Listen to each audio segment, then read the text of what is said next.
મિત્રો, જો આજે અનુપ બાબાનો હેપી બર્થડે છે તો આજે તેનો ફોન ચોક્કસ આવશે, રંજનાએ મોહનને કહ્યું. તો સાંભળો મિત્રો, આજે અનુપ બાબાનો હેપી બર્થડે છે, એ ક્યારે આવવાનો છે?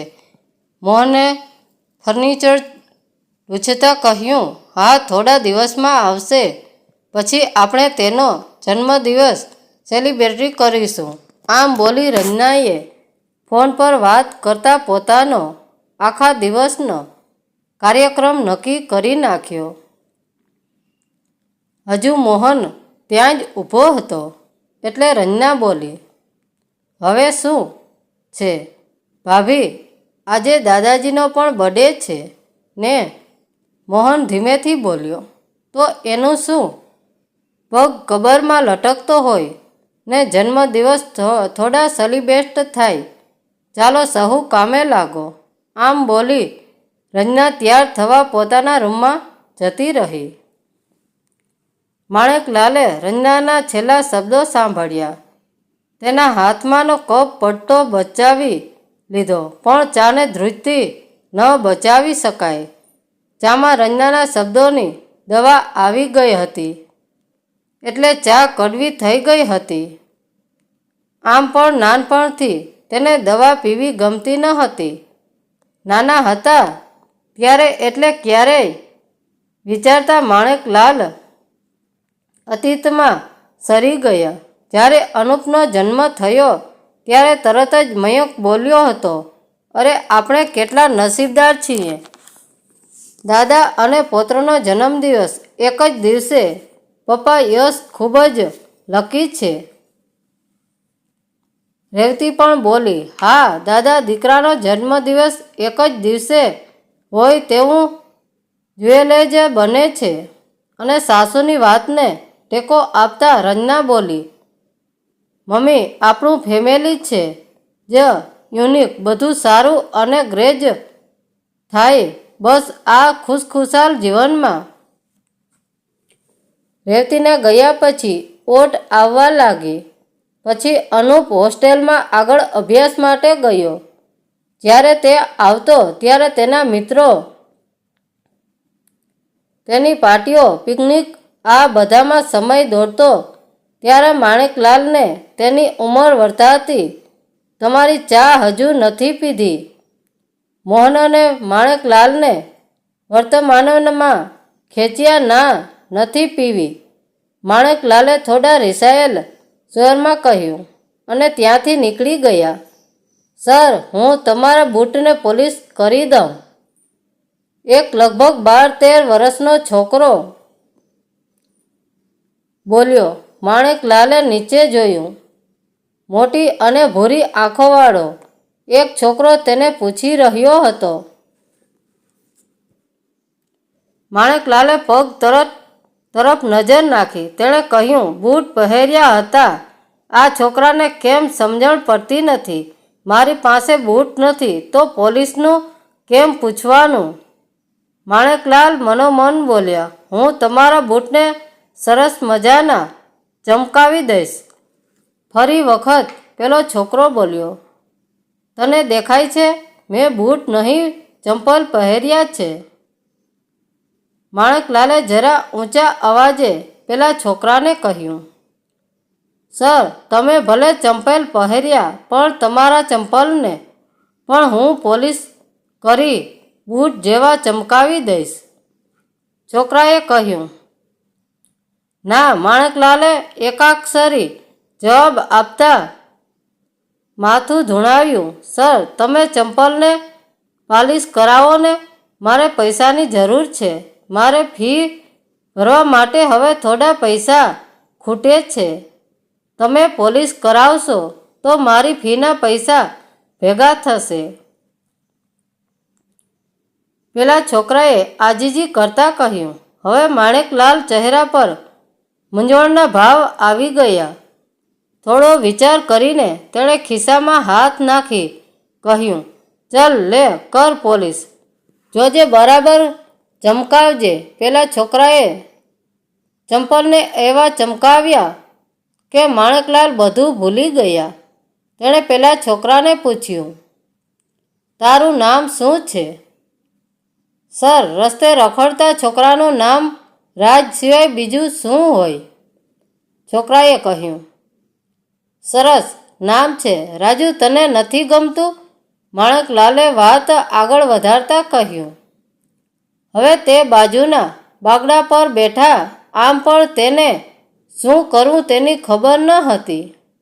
એટલે આ રાજુ સાથે ગપ્પા મારી ટાઈમપાસ કરવાનું કંઈ ખોટું નથી તેમ વિચાર કરી તેણે રાજુ સાથે વાત માંડી. તારા મા બાપ કયા છે? માણેકલાલે રાજુને પૂછ્યું. મા તો કયારની એ મરી ગઈ અને બાપુ દારૂ પીને ક્યાંક પડ્યો હશે. રાજુએ સાવ સામાન્ય વાત કરતો હોય તેમ કહ્યું. તેના શબ્દો તો સામાન્ય હતા, પણ તેના પોલીસ કરતા બ્રશનો અવાજ ખૂબ જોરથી આવ્યો. તેના બૂટ વગરના હાથનું બ્રશ જોરથી જમીન સાથે અથડાયું. અવાજ આવ્યો, પણ ટ્રેનના અવાજમાં અને લોકોના કોલાહલમાં માણેકલાલ સિવાય આ ખટખટાટ કોઈએ સાંભળ્યો નહીં. તું ક્યાં રહે છે? માણેકલાલે તેને બીજો સવાલ પૂછ્યો. તમે બેઠા છો ત્યાં, રાજુએ સહજતાથી જવાબ આપ્યો. અહીં. માણેકલાલે તેને આશ્ચર્યથી પૂછ્યું. જો અહીં રાજા ન સૂવે તો હું અહીં સૂઈ જાઉં છું, અને રાજા અહીં સૂવે તો મારી જગ્યા ત્યાં. આ અમારી વચ્ચે વણલખ્યો કરાર છે, રાજુએ કહ્યું. રાજા કોણ? રાજા? માણેકલાલે આજુબાજુ જોતા પૂછ્યું. આજો સામેથી પૂંછડી પટપટાવતો આવે. રાજુએ સામેથી આવતા કૂતરા તરફ આંગળી ચીંધતા કહ્યું. માણેકલાલના ચહેરા પર શ્રીમત ફરકી ગયું. એટલામાં કોઈ બૂટ પોલીસ કરવા આવ્યું. એટલે રાજુ કામે લાગ્યો અને માણેકલાલ ઘર તરફ રવાના થયા. માણેકલાલ ઘરેથી નીકળ્યા ત્યારે મનનો ભાર એટલો હતો કે પગ રસ્તાનું માપ લેતા હતા અને ચંપલ કાઢતા હતા. પગ કરતાં મનમાં પણ ઘરે પાછા ફરતા તે થોડા હળવા થયા હોય તેમ લાગતું હતું. પોતે ઘરેથી નીકળ્યા ત્યારે પોતાની જાતથી ભાગતા હોય તેવું લાગતું હતું. પણ રાજુને મળ્યા પછી તેને જાતને ફરીથી મળ્યા હોય તેમ લાગ્યું. હું અહીં બેસું ને? માણેકલાલે રાજુને પૂછ્યું. અરે સર, એ ક્યાં મારી જગ્યા છે? રાજુએ કહ્યું. અહીં તો આખું લોક આવીને બેસે છે. આપણી મુંબઈમાં તો લોકલમાં રિઝર્વેશન થતું નથી, તો આ તો સ્ટેશનનો બાકડો છે. રાજુએ પોતાની વાત પૂરી કરી. કેમ? તે જ તો કહ્યું હતું કે તું અહીં સૂવે છે. માણેકલાલે કહ્યું. ઈ તો પોલીસનો આવે ત્યાં સુધી ને પોલીસનું પેટ ભરો ત્યાં સુધી, નહીં તો જગ્યા નહીં, એક દંડો પડે. રાજુએ ફોડ પાડતા કહ્યું. તો તારો સામાન, તારી સ્કૂલ બેગ? માણેકલાલે રાજુને પૂછ્યું. સામે ચાવાળાની દુકાન દેખાડી. રાજુએ કહ્યું. સર, આ બહુ સારા માણસ છે. તું મને સર કેમ કહે છે?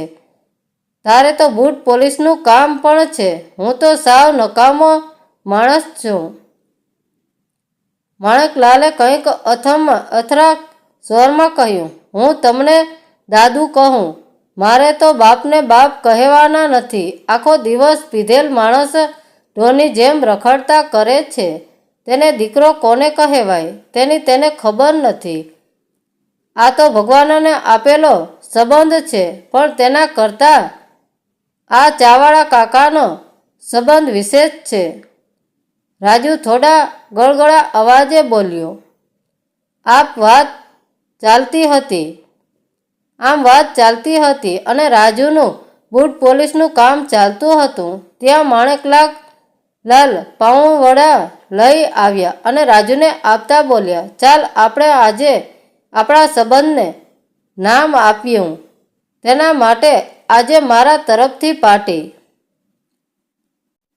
ભાઉ વડાની પાર્ટી પૂરી થઈ પછી માણેકલાલ જવા માટે ઊભા થયા અને જતા બોલ્યા, તને હોમવર્કમાં કંઈ તકલીફ હોય તો મને કહેજે, આપણે સાથે મળીને સોલ્વ કરીશું. બસ પછી માણેકલાલ રાજુના દાદા બની ગયા અને રાજુ દાદાનો વહાલસોયો દીકરો. હવે માણેકલાલ રાજુ માટે ખાવાની કંઈ ને કંઈ વસ્તુ લઈ આવતા તો રાજુ પોતાની અને આખા દિવસની રોજિંદી વાતો કરતો અને માણેકલાલ તેને ગીતાના પાઠની જેમ સાંભળતા. આમ ક્યારેક તેનો સંબંધ દાદા દીકરાનો તો કોઈ વખત કૃષ્ણ સુદામા અને કોઈ વખત કૃષ્ણ અર્જુનનો બની જતા. પણ આ સંબંધ વહેણમાં બંને તાણાતા હતા અને આ તાણ બંનેને એકબીજાથી વધુ નજીક લાવતું હતું. એક દિવસ માણેકલાલે રાજુને પૂછ્યું, તારો જન્મદિવસ ક્યારે છે? અરે જેનો જન્મ થયો છે તે જોવાની કોઈને પડી ન હોય તેનો જન્મદિવસ કોણ નોંધે? રાજુએ જવાબ આપ્યો. પછી તરત જ પૂછ્યું, દાદુ તમારો જન્મદિવસ ક્યારે છે? તમારા જન્મદિવસે આપણે કેક ખાશું, મને કેક ખૂબ ભાવે. ઓકે, રાજુએ લાડમાં કહ્યું. અરે દીકરા, અમારા જમાનામાં કયા કોઈ યાદ રાખતું ને કેવો જન્મદિવસ ને કેવી વાત. આટલું બોલી માણેકલાલ ઝડપથી ત્યાંથી નીકળી ગયા. આજે રાજુ ખૂબ જ ખુશ હતો. આજે તેને પહેલું ઇનામ મળ્યું હતું, તે પણ કવિતા બોલવામાં. આ કવિતા તેને તેના દાદુએ શીખવી હતી. તેને પોતાને મળેલ મેડલ દેખાડવો હતો પણ ઓચિંતા દાદુ રાજુને મળવાનો નિર્ણય ચૂક્યા. આજે રાજુનું પોલીસ ચમકતું ન હતું. તેની નજર ઘડી સામે જતી હતી તો ક્યારેક બાગડા પર જોઈ લેતો હતો. પણ ખાલીપામાં મેડલ મળવાની ખુશી ક્યાંક ખોવાઈ ગઈ હતી. તેને ખબર ન હતી કે દાદુ ક્યાં રહે છે. તેને ભણવામાં મદદ જોઈતી હોય તો દાદુ, તેને મધ મીઠી જલેબી ખાવી હોય તો દાદુ, વડાપાવની જ્યાં ફત તો લગભગ રોજ જ અને વાતોની વણઝાર માટે તો દાદુ જે રસથી તે વાત સાંભળે અને જે રસથી રાજુ તેને વાત કહે. જાણે એક ડાયરો જામ્યો. પણ હવે માત્ર અશાંતિ એકલતાની. રાજુએ પૂછી અને દાદુનું ઘર શોધ્યું. દાદુ તો એકલા જ હતા. હા, નોકર ચાકર હતા. તેને પગમાં વાગી ગયું હતું એટલે રાજુ અને દાદુની જુગલબંધી તૂટી હતી. પગમાં ફ્રેક્ચર થયું હતું છતાં દાદુ રાજુને જોઈને ઊભા થઈ ગયા.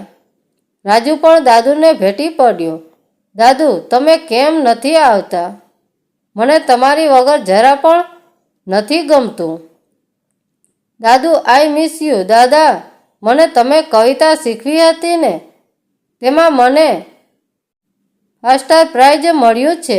જુઓ મારી પ્રાઇઝ. રાજુ એક શ્વાસે બોલી ગયો અને જલ્દીથી પોતાનો મેડલ દેખાડ્યો અને ગાવા લાગ્યો.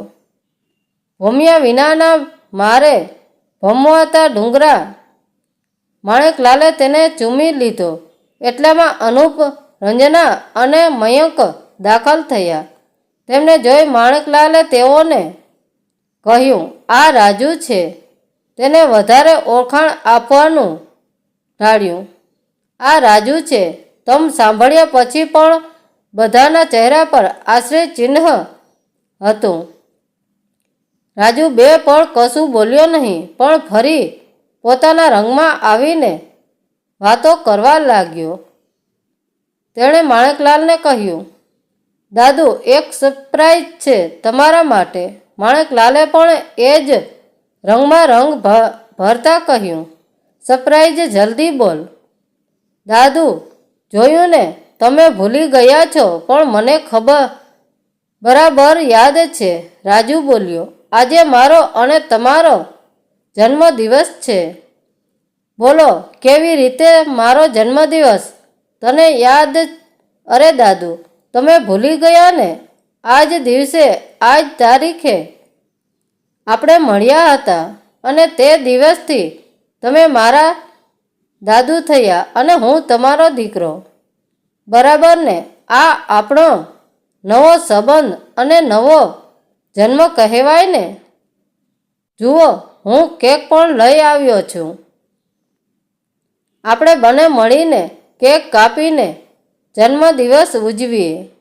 આમ બોલી રાજુએ એક બોક્સમાંથી કેક કાઢી અને લાવેલી છરીથી દાદુનો હાથ પકડી કેક કાપીને માણેકલાલના મોઢામાં મૂકી માણેકલાલના મોં સાથે ખારા આંસુ પણ ગળ્યા થઈ ગયા અને અનુપ, રંજના અને મયંકના પગ ત્યાં જડાઈ ગયા. મિત્રો, વાર્તા કેવી લાગી? સારી લાગી હોય તો લાઈક અને સબસ્ક્રાઈબ જરૂર કરજો. ધન્યવાદ મિત્રો.